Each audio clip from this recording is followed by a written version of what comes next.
आज की कहानी मेहंदी बालापुर की कहानी है। मेहंदी बालापुर में एक नौजवान रहा करता था, सोनू सैनी।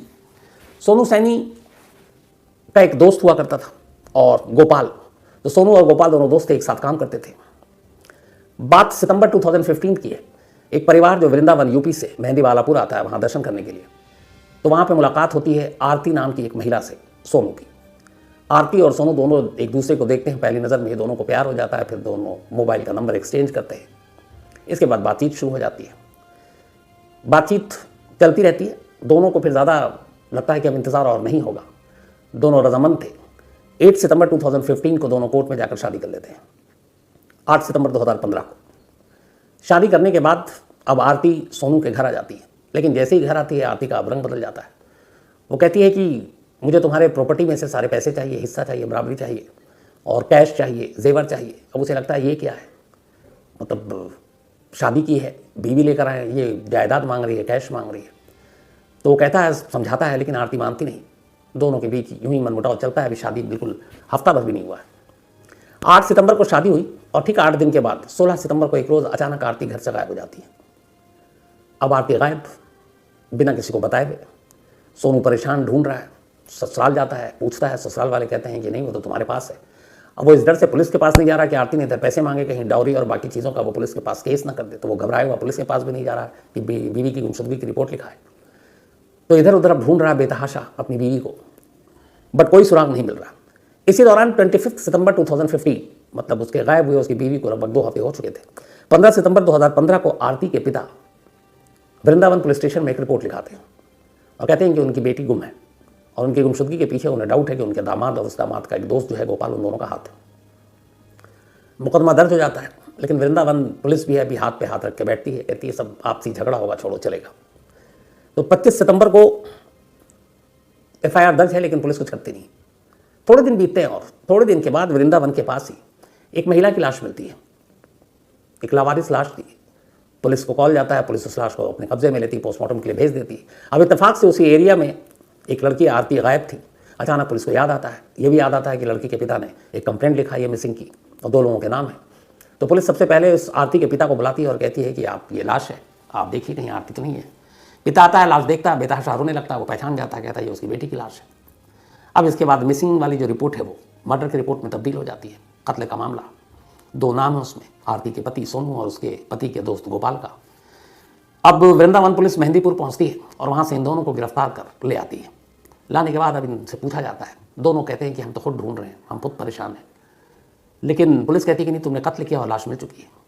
इन दोनों को 3rd डिग्री टॉर्चर किया जाता है बुरी तरीके से, और सिर्फ एक ही चीज़ कही जा रही थी बार बार कि दोनों एक्सेप्ट कर लो कि तुमने आरती का कत्ल किया। अब दोनों पिट रहे हैं लेकिन मानने को तैयार नहीं है। पुलिस बहुत टॉर्चर करती है, उल्टा लटका कर मारती है, पैरों पे डंडे बरसाती है, एक के 2 नाखून खींच लेती है, पर दोनों तैयार नहीं थे। इसी बीच में पुलिस कहती है कि देखो, तुमने अगर इसको नहीं माना तो फिर हम तुम्हें बाहर ले जाएंगे और तुम्हारा इनकाउंटर कर देंगे। अब दोनों घबरा गए। उन्होंने कई इनकाउंटर की कहानी सुन रखी थी, खासतौर पर यूपी पुलिस की। तो उन्हें लगा कि जान चली जाएगी, उससे अच्छा कबूल कर लो। तो सोनू फिर इकरार कर लेता है कि उसने अपनी बीवी का कत्ल किया। सोनू के इकरार जुर्म के बाद गोपाल के पास भी कोई रास्ता नहीं, वो भी मान लेता है। इसके बाद पुलिस चार्जशीट दाखिल करती है और चार्जशीट में इन दोनों को आरती का कातिल ठहराती है और फिर अदालत में मुकदमा चला जाता है और ये दोनों जेल। अब दोनों जेल में हैं, आरती गायब है, वक्त बीतता जा रहा है, चार्जशीट दाखिल हो चुकी है। इसी दौरान में जब ये सब कुछ हो गया और चार्जशीट दाखिल हुई, तो वहाँ के SP ने उस पुलिस टीम को जिन्होंने आरती के कत्ल की इस पहेली को या केस को सुलझाया, टीम मेंबर को 15,000 रुपये देने का ऐलान भी कर देते हैं और 15,000 रुपये दे भी देते हैं कि इस टीम ने देखो एक अनसुलझे कत्ल की पहेली को सुलझा दिया है। तो ये टीम बहुत अच्छा काम की है। तो पुलिस वालों को जो SP कप्तान साहब हैं वो 15,000 रुपये का इनाम भी दे देते हैं, बाकायदा प्रेस कॉन्फ्रेंस भी करते हैं। अब इधर ये दोनों जेल में हैं, सोनू और गोपाल। गोपाल जिनके यहाँ काम करता था, उसके मालिक को पता था गोपाल अच्छा इंसान है, उन्हें यकीन नहीं हो रहा था कि ये कत्ल कर सकता है। उन्होंने उसकी कानूनी लड़ाई लड़ी और फिर दोनों जेल में रहे। लेकिन 2016 में पहले गोपाल और फिर 2017 में सोनू, इन दोनों को इलाहाबाद हाई कोर्ट से जमानत मिल गई। अब दोनों 17 में लगभग बाहर हैं। दोनों बाहर आकर अपने घर पहुँचते हैं। घर आते हैं तो इधर घर के हालात अजीब हैं। पूरी बिरादरी में, गाँव में ये बात फैल चुकी थी कि सोनू ने अपनी पत्नी का कत्ल किया है। गोपाल उसका दोस्त, वो भी इस कत्ल में शामिल है। अब इनके घर से हर एक ने रिश्ता तोड़ दिया। गोपाल के कुछ भाई थे जिनकी शादी होनी थी, सोनू के घर में भी कुछ और शादी होनी थी, लेकिन कोई लड़की देने को तैयार नहीं। हर एक का यही कहना कि यहाँ तो अगर बेटी ब्याहेंगे तो ये बेटी को मार डालेंगे, ये दुल्हनों के कातिल हैं। तो जो रिश्तेदार थे उन्होंने भी मुंह फेर लिया, जो शादी के रिश्ते थे वो भी टूट गए। खुद गोपाल की शादी जब वो गिरफ्तार हुआ उससे 14 दिन बाद उसकी शादी फिक्स थी और 14 दिन बाद उसकी शादी होनी थी, यानी कि सितंबर में। लेकिन जब वो पकड़ा गया तो लड़की तक बात पहुंची। कोई भी माँ बाप किसी कातिल को अपनी बेटी तो देगा नहीं, तो गोपाल का वो रिश्ता भी टूट गया 14 दिन के बाद, जो वो बारात लेकर जाने वाला था। तो उधर वो शादी रुक गई, परिवार में अब कोई रिश्ता नहीं आ रहा है, सब कुंवारे बैठे हुए हैं, दोनों परेशान, दोनों के ऊपर कत्ल का इल्ज़ाम, दोनों सोच रहे हैं क्या करें। बार बार फिर ये पुलिस के पास जाए कि साहब हम बेकसूर हैं, आप जांच कीजिए, शायद पता चल जाए कि कातिल कोई और है। पुलिस वाले उनको हल्का कर भेज दें। इन दोनों ने एक दिन बैठ के तय किया कि अगर हम दोनों वाकई बेकसूर हैं और हमने कत्ल नहीं किया है तो पुलिस से तो उम्मीद नहीं है, चलो हम ही सुराग ढूंढते हैं, हम ही सबूत ढूंढते हैं, क्योंकि आदमी खुद से तो सच बोलता है और दोनों को पता था कि उन लोगों ने कत्ल नहीं किया है। तो अब सोनू और गोपाल ने तय किया कि वो इस मामले की तफ्तीश करेंगे, जो काम पुलिस को करना है। अब ये तफ्तीश कैसे करें? इन्होंने पहले इधर उधर पता करना शुरू किया, आरती के गांव घर वृंदावन में कि उसका क्या है, कोई खोज खबर। वहाँ से कोई जानकारी हासिल नहीं हुई। इन्होंने अपने कई दोस्तों को भी कहा क्या इसमें कुछ मदद करो। धीरे धीरे महीने बीतते जा रहे हैं, लगभग 7 साल हो गए, 2022 आ गया और इस दौरान में इन्होंने बहुत कुछ किया। भेस बदल कर यहाँ गए, आरती के जितने रिश्तेदार हैं उनके दूर दूर अलग अलग गाँव में गए कि शायद कोई क्लू मिल जाए। सोनू को ये यकीन था कि आरती घर छोड़कर गई और क्यों, किस वजह से गई वो भी उसे मालूम था, अचानक बिना बताए हुए। तो कहीं ना कहीं उसे लग रहा था कि क्या पता आरती शायद जिंदा हो। तो इसलिए वो उसके रिश्तेदारों में, दूर के रिश्तेदारों में इधर उधर तलाश कर रहा है कि अगर जिंदा आरती मिल गई तो फिर तो सब कुछ बदल जाएगा। लेकिन कामयाबी मिल नहीं रही थी। 2022 की शुरुआत में अचानक एक, जिस गोपाल दुकान में काम करता था, वहाँ एक लड़का आया और उसे भी इस केस के बारे में पता था, क्योंकि गोपाल और सोनू जेल गए, ऐसी बातें चुपती नहीं है छोटी जगहों पर। तो उसने कहा कि जिस सोनू की वाइफ के कत्ल के इल्ज़ाम में आप लोग जेल गए हो, यहाँ से थोड़ी दूरी पर मेहंदी वालापुर से एक गांव है और वहाँ एक महिला है जो, जब ये सारी चीज़ें हुई, जब कत्ल हुआ उसके बाद से ही वो वहाँ रह रही है और पिछले 7 साल से रह रही है। लेकिन उसका एक पति भी है और वो शादीशुदा है। अब मुझे डाउट है कि वो है कि नहीं है, लेकिन लगता है कि वो है, क्योंकि 1-2 बार मैंने लोगों से पूछा तो उन्होंने बताया कि हाँ टाइमिंग वही है उसकी शादी की। अब इन दोनों को जहाँ से जो भी सुराग मिले, जो भी बताए उसी तरफ ये दौड़ पड़ते थे। इन दोनों ने कहा कि चलते हैं। अब ये दोनों उस गांव में पहुंचे जिस गांव के बारे में उस लड़के ने बताया। लेकिन अब वहाँ ये भी है कि इन दोनों को पहचान लेंगे, क्योंकि सोनू तो उससे शादी की थी, उसका चेहरा जानते हैं, गोपाल उसका दोस्त था, गोपाल को भी आरती जानती है। दोनों ने भेस बदला, गमछा वमछा मुँह पर रखा, गाँव गाँव घूमे गए, पर आरती से मुलाकात नहीं हो रही है। इस दौरान में फिर उन्होंने, अब गाँव में जा रहे हैं तो गाँव में बाहरी आदमी ज़्यादा देर तक रहता है तो लोगों को डाउट होता है। तो इन्होंने कहा कि हम ऊँट के व्यापारी हैं, ऊँट खरीदते बेचते हैं, तो गाँव में अगर कोई हो, हम राजस्थान से आए हैं, तो ऊँट के व्यापारी बनकर ये वहाँ इधर उधर भटक रहे हैं, लोगों से मिल रहे हैं, पूछताछ कर रहे हैं, कोई सुराग नहीं।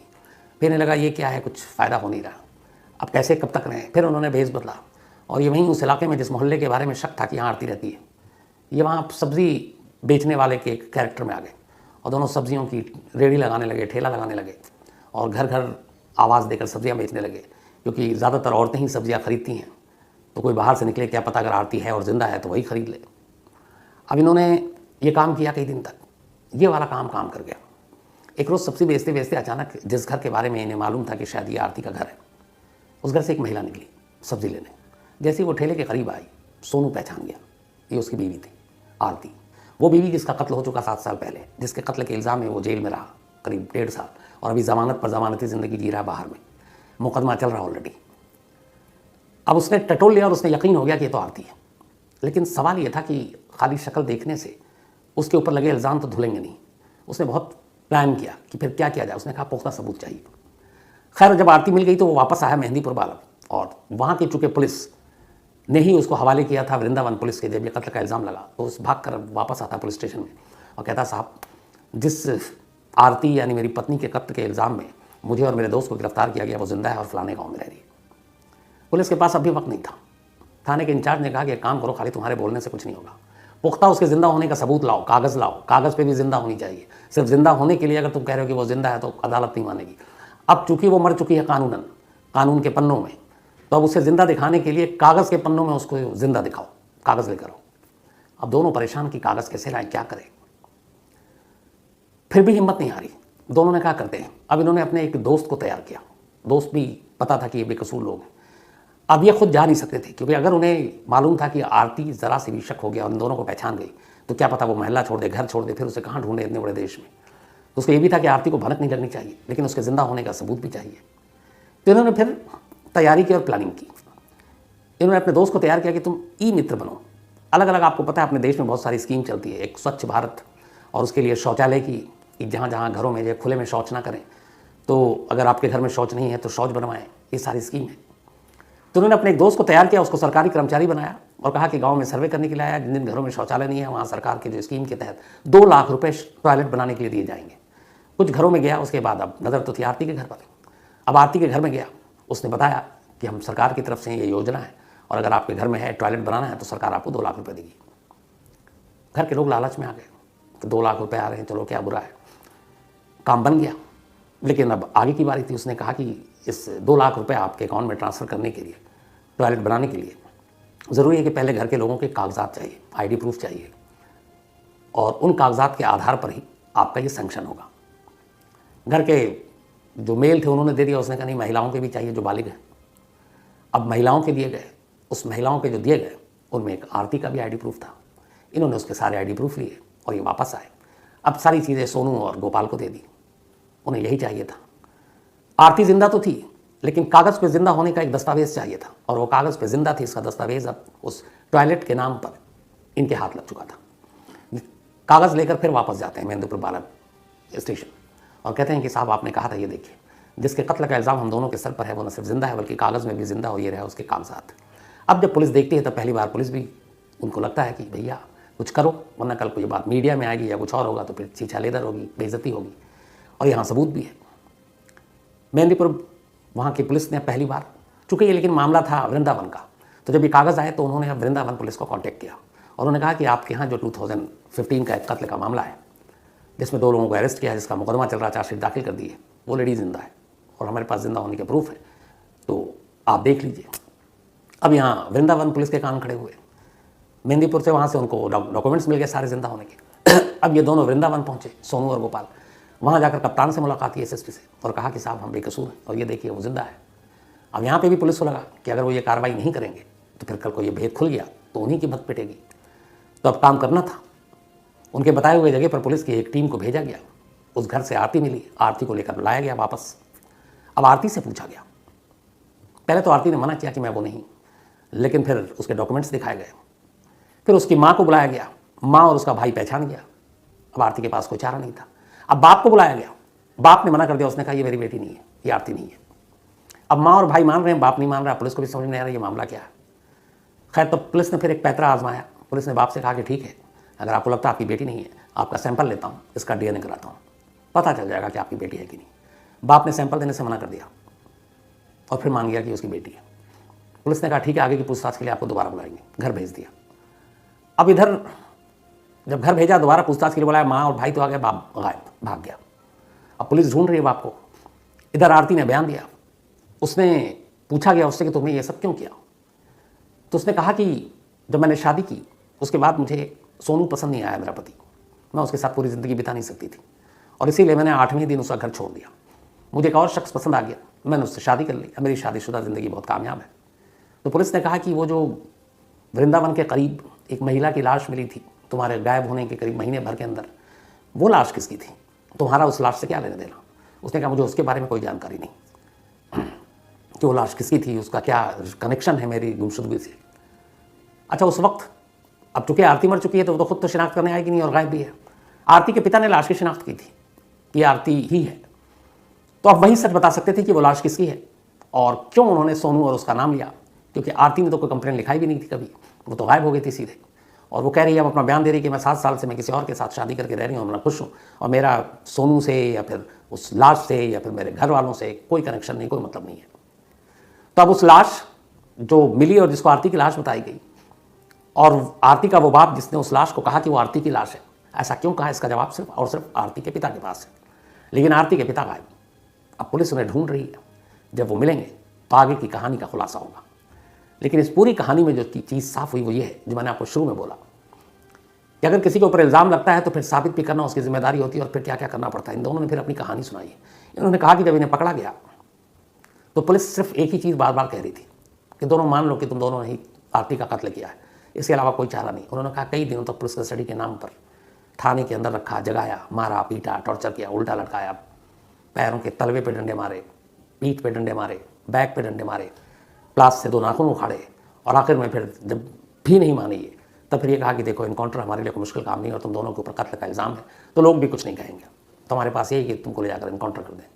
जान बचाने के लिए दोनों को फिर ये झूठ बोलना पड़ा कि वही कातिल है, और उसके बाद पुलिस ने ज़बरदस्त जबरन उनसे साइन कराए पेपर पर, और फिर बाकायदा 15,000 रुपये का इनाम बांटा गया पुलिस वालों को इस केस को सॉल्व करने के लिए। फिर चार्जशीट दाखिल हो गई, दोनों को कातिल ठहराया गया, मुकदमा भी चल रहा है। लेकिन अब जिस कत्ल के इल्ज़ाम में दोनों जेल गए, बेल पर भी बाहर हैं, अभी भी वो उनके सर से हटा नहीं है, क्योंकि अभी अदालत से हटेगा और उसके लिए बाकी की चीज़ें जो है पुलिस को अदालत में देनी होंगी। अब देखना यह है कि जितनी जल्दी इन लोगों से जुर्म पुलिस ने उगलवाया, क्या उतनी जल्दी ही इन दोनों की बेगुनाही की सर्टिफिकेट भी पुलिस अदालत में जमा करेगी, और इसमें आगे जो भी होगा वो मैं आपको ज़रूर बताऊँगा, इसका फॉलोअप। लेकिन जिस तरीके से अपने ही केस की इन्वेस्टिगेशन तफ्तीश इन दोनों ने की, उससे एक चीज़ तो साफ़ है कि अगर पुलिस अपना काम ईमानदारी से करे तो ऐसे बहुत सारे बेगुनाह लोग बच सकते हैं, इनकी ज़िंदगी भी बच सकती है। अब इन दोनों का ये कहना है कि जो 7 साल में इनके परिवार ने झेला, रिश्ते आने बंद हो गए, लोगों ने मुंह मोड़ लिया, रिश्तेदारों ने मुंह फेर लिया, कोई इनके घर से रिश्ता नहीं रखना चाहता है, गाँव वालों ने भी एक तरह से काट दिया इन्हें। ये सारी तकलीफ़ें, ये सारे दर्द ज़ख्म जो इन्होंने झेले हैं, वो कभी शायद उसकी भरपाई नहीं हो सकती, और कहीं ना कहीं ये सारी चीज़ों की जिम्मेदार पुलिस है। अगर पुलिस अपना काम ईमानदारी से करती, शुरुआती जांच ईमानदारी से करती, तो शायद एक परिवार को यूँ सफ़र न करना पड़ता।